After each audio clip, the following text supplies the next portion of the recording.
Naman sa super desperate, pero parang sobrang lost na eh. Sobrang lost ko na.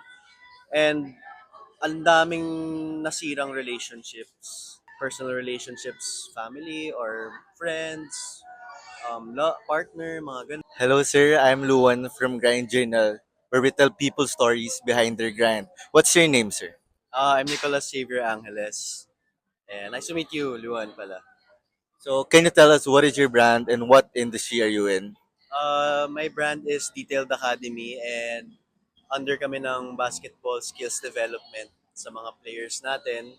And also, lately, nagpapasok kami ng entertainment side.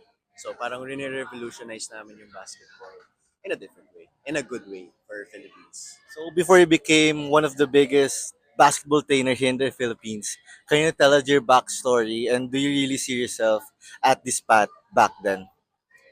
Na-compliment naman ako na one of the most known trainers pero I don't really see myself that way pero I recognize the somehow nare-recognize tayo ng mga ibang tao randomly.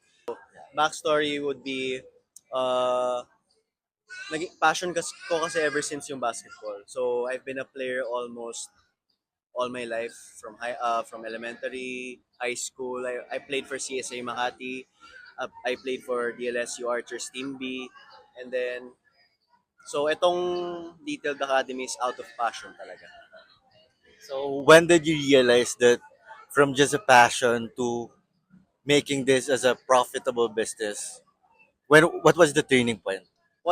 The turning point would be medyo out of desperation siya actually. So medyo, wait lang.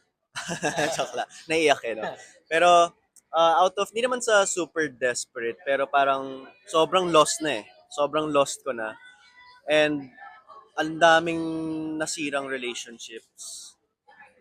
Um, Personal relationships, family or friends, partner, mga ganon. So, alam mo yun, pandemic hit pa.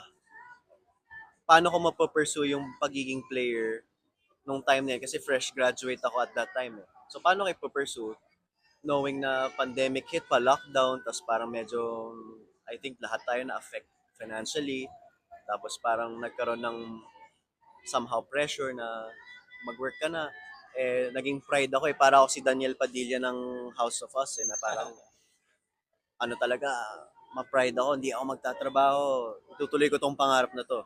So parang ganun, passion talaga siya na